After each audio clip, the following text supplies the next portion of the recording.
Thanks for watching MMA Oddsbreaker. Frank Trigg.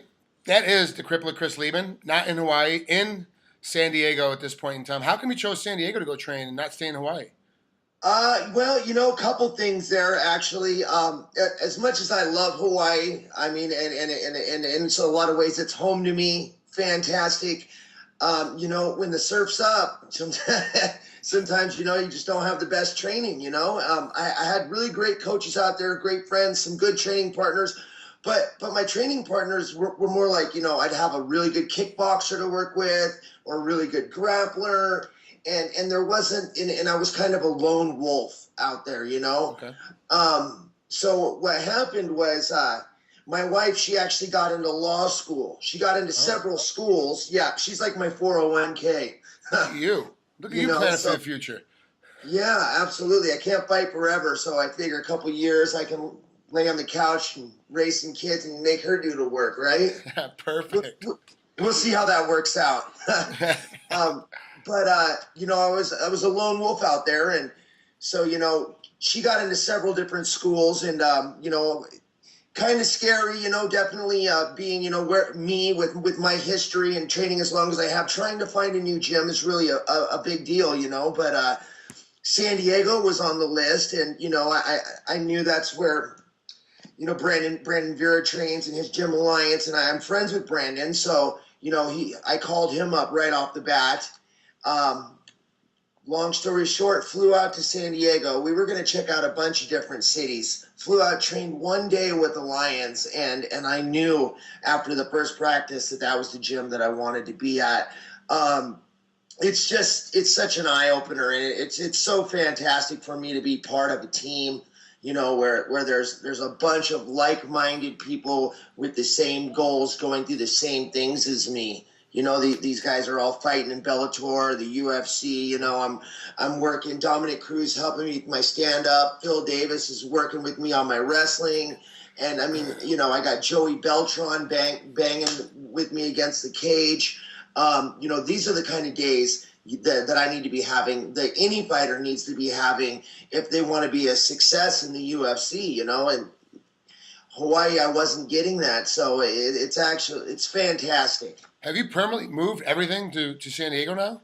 Yeah, completely relocated. The plan actually was she doesn't start school till August, but the plan was to train and do my camp in Hawaii.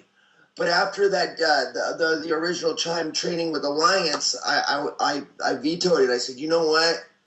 I'm going to make the change and get out here early. I've been out here now for 10, 12 weeks. I don't think I've missed one practice, 2-a-days for the last 12 weeks.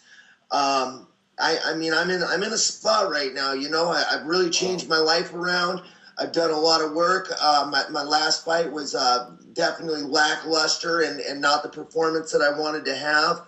A lot of things going on there, but this time I really want to go out and obviously get the W and make a statement while I'm doing it. Your school in Hawaii is closed. There's no more Chris Leben schools? It is, and that is one of the big bummers, but because coaching for me is something that I love so much, and I know that I will get back to it, but right now, I've only got so many years left, 20-something fights already in the UFC, and I've been around now. It's like I'm the old guy. You know how that feels. It seems like I just started, but now all of a sudden I'm the oldest guy on the card. It's crazy, or been around the longest on the card, So I figure, what? These next couple of years, let's just buckle down, hit it hard, and see what we can make of this whole thing. Well, that makes me say you're not in Hawaii. I'm actually going to Hawaii in about a month from now, and I'm spending a week in Honolulu. And one of the things I wanted to do is be able to train with you every night because I knew you'd be out of training camp. So you could actually coach me a little bit in some of the stuff that we worked on before. Now I'm really bummed you're not going to be there. You actually helped me out a ton too. We worked some great ground stuff, some passing stuff that was fantastic, man. I have the best time training with you, and it's such a free flow of ideas of just let me try this and see if it works, and getting your feedback on like no, try it this way, and getting stuff to work. I'm really bummed now that you're not going to be around.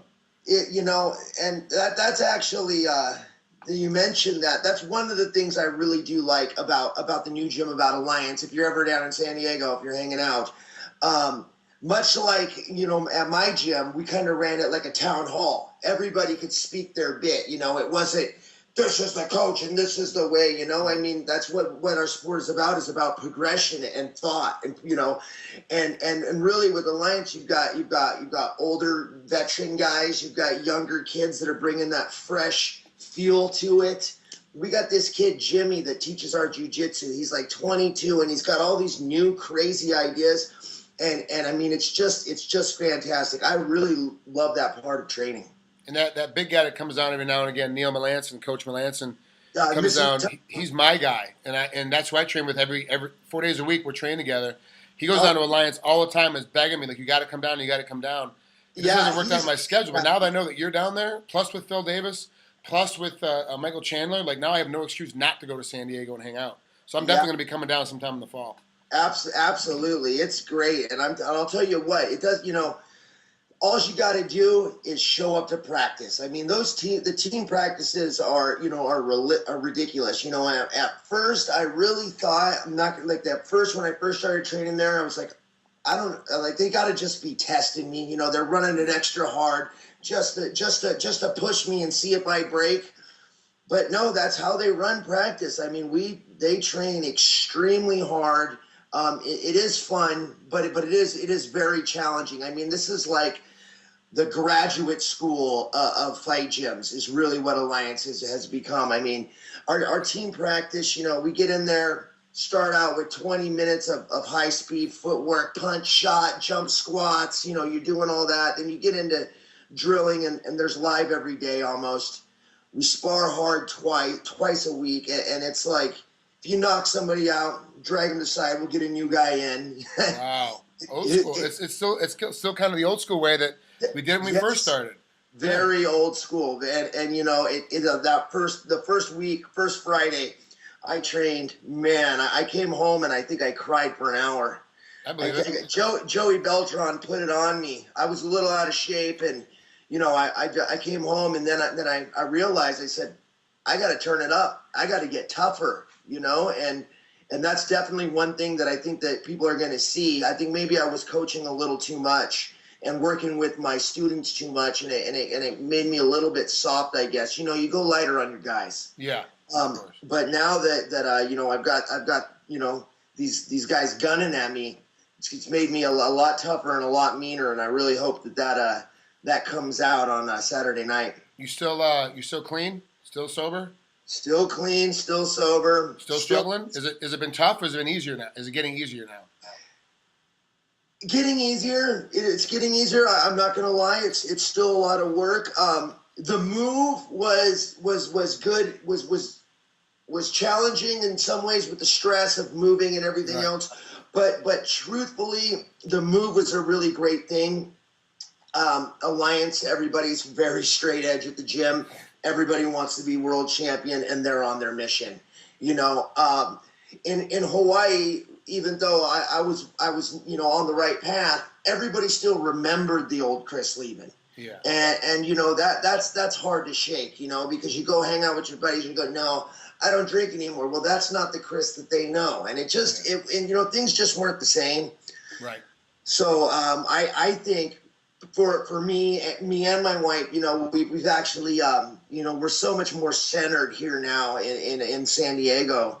My weekend consists of, this weekend I went on Saturday and I did that sensory deprivation tank for 2 hours on Saturday. And then Sunday I spent the day on retreat at a Buddhist monastery doing meditation and shit all day long. And that is definitely a lot different than how I used to spend my weekends. Yeah. I remember getting the stories of your epic weekends in Hawaii. Yeah, it definitely didn't involve any meditation at all. Well, definitely on another level, that's for sure. Mind opening, I guess, but different kind. Break down Andrew Craig for us. What do you see in this guy as he comes in? You're 22-9. He's 8-1. Like the experience level, the maturity level goes to Chris Leben. But how is this guy getting in? Like, how is he in the UFC? What's his reasoning? Why do the UFC guys pick him up and match him up with you? He's tough. I think, and they know he's going to fight. Andrew Craig, though, the thing about the fights, he's won 2 of his 3 fights in the UFC, and both those fights, I thought he was losing, to be honest with you. But he's like a cockroach. He just stays in there, hangs on. He's hard to put away. He's scrappy. He's scrambly. He's one of those athlete football players making the transition. I'm not necessarily an athlete. I was just a tough kid, and then I've been training now so long. I've got a little bit of technical ability, I would like to think. The other way around with Andrew Craig, you can't give him an opening. He does have a dangerous high kick. He's put a couple guys away with that right high kick. So, going to keep the hands up, going to push the pace. I think truly, I beat him anywhere the fight goes. But, I'm pretty sure, his coaches are going to say there's lots of tape for me to watch. So I'm sure that his coaches are going to say, stay away from his left hand, circle and run. Just work your jab, keep your distance, look to take him down and hold him for a little bit, take the round, sneak the round away. And, so that's the nice thing about being me and knowing how guys are going to fight, at least I know how they're going to fight me, so it's good. So I know what I have to deal with. I know what I have to do. I need to cut the cage off. I need to stay in front of him, keep him on his heels. I need to put him against the cage, beat on him. I need to beat on him out in the open. I need to put him on his back, pass his guard, beat on him some more. All right. If I get taken down, if that does happen, I'm right back up. Right back up to your feet. Last question before I let you out of here, Chris. You're fighting July 6th. The big fight of the night is going to be Chris Weidman versus Anderson Silva. You fought Anderson Silva before. Who do you think is going to win that fight, Silva or Weidman? This is terrible for me to admit because I'm not the biggest fan. I've seen most of Anderson's fights. I've seen some of Chris Weidman's fights, and he is amazingly tough. He's solid all the way around. But from what I've seen, he's just not the veteran that Anderson Silva is, and how many times has Anderson Silva surprised the hell out of us by going in there and making short work of a fantastic fighter, So we'll see. If he can, do the chael thing and put him on his back and grind him and stay out of trouble and submissions and stuff, then he'll have a shot. More important than anything, I'd just like to see somebody give him a good run. Yeah. Push him I will say this. When I heard when you fought him, I was in Japan covering an event for Pride. And I was standing next to Matt Hume when he got the notice that you had got beat by Silva. And I was so surprised that Anderson Silva had beat you coming into, I don't know if it was WC back then or if it was UFC, whatever, but I was so surprised when he came in because I had just saw him shortly before that getting scissor kicked and dropped to the mat and heel hooked by Rio Chonin. Was that fight rigged? Do you know? I've heard. You know what? I'm telling you. Because I watched it. I've watched the video. He comes flying with that flying little Japanese guy flying scissor to heel hook. It's really amazing. If it wasn't rigged, it's amazing. I've always had my and Pride. Some of the matches were rigged, some of them weren't. You weren't really sure. And now I'm seeing even back then I was like, oh, Anderson needs to retire. Like this guy, he's getting beat by Rio Chonin and that technique. Like what's he doing? He's a great kickboxer, just retiring coach. And now 8 years later, all of a sudden he's like the best guy in the world. It's like, okay, well, maybe that fight was. Yes, it really makes you think twice. You know what I mean? Don't get me wrong. I don't know. Total speculation. Yeah, guessing. But actually, Matt Hume, I remember when we got the call to fight Anderson Silva, and at first, it was the first time, the only time Matt Hume has ever said, "Let's call him back and see if they got somebody else." He knew that he was a tough guy. But you know how it is, Trigg. You don't really have, at the time I had won my first 5 fights in the UFC. Mm-hmm. I was on a roll, and you don't have much of a choice when Joe Silva calls you. You just say yes, sir. That's this is what it is. This is what I got. I'm ready to go. That's it. That's it. That more or less that's how I do it. They call me up and I say where, who, and when, but. Nonetheless, it was great. I've come so far from there, and I actually, believe it or not, I learned a lot from that fight, I used to just go straight in at guys and I had no footwork. Mm-hmm. It wasn't until I fought Anderson Silva that I realized the importance of footwork and range and how much that means, you know, at the top level.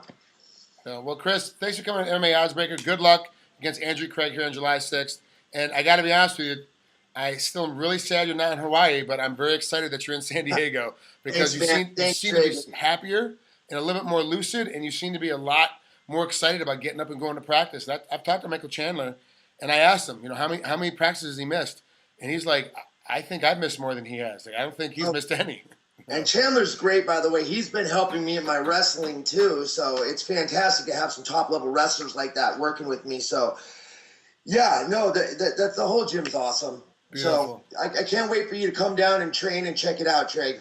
You got it, buddy. We'll talk to you soon, Chris. Good luck, man. Brother. See ya. Bye.